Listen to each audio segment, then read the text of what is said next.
Hello বন্ধুরা, কেমন আছো তোমরা সবাই? আশা করছি সবাই অনেক ভালো আছো। আর দেখো আজকে আমি কী নিয়ে চলে এসেছি, কেউ কি গেস করতে পারছো?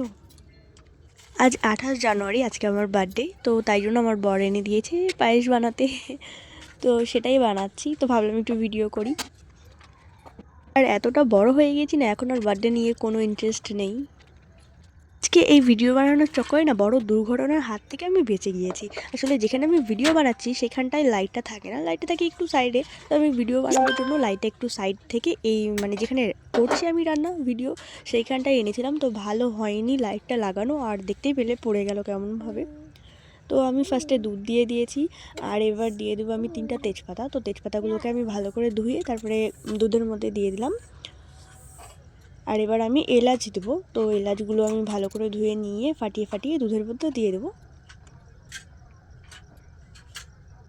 আর এবার কাজুগুলোকে সুন্দর করে ফাটিয়ে ফাটিয়ে 2 টুকরো করে জলের মধ্যে রেখে দেবো। তারপর কিশমিশগুলোকেও দিয়ে সুন্দর করে ধুয়ে জলটা ফেলে দেবো। দেখো কত নোংরা জল, 2-3 বার করে ধুয়ে নিয়েছি। এবার গরম দুধ দিয়ে আমি এটা অনেকক্ষণ ভিজিয়ে রাখবো, যতক্ষণ আমার পায়েসটা হচ্ছে আর কি, যতটা সময় লাগবে। একটা জায়গায় চাল ঢেলে নিয়েছি, এবার ভালো করে জল দিয়ে ধুয়ে নিব। ভালো করে 2-3 বার জল পাল্টে পাল্টে ভালো করে ধুয়ে নেব।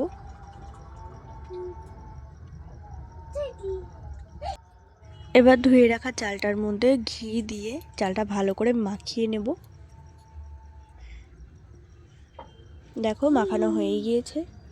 এবার গরম দুধের মধ্যে চালটা ভালো করে ঢেলে দেবো।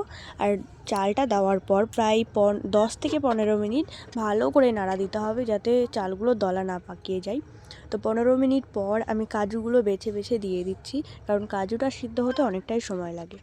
কাজুটা দেওয়ার পর আমি গ্যাসটা কমিয়ে দিয়েছি। তারপর আরও 10 থেকে 15 মিনিট আমি ওইভাবেই আস্তে গ্যাসে জাল করেছি, যাতে ধীরে ধীরে জিনিসটা হয়। তারপর আমি দুধে ভিজিয়ে রাখা কিশমিশগুলো দিয়ে নিয়েছি। আর ওটা দেওয়ার কিছুক্ষণ পর আমি মাপ মতন চিনি দিয়ে জাল করে নিয়েছি। আমার পায়েস বানানো তো কমপ্লিট। কেমন হয়েছে তোমরাই বলো, আর ভালো লাগলে একটা লাইক করে যাবে অবশ্যই।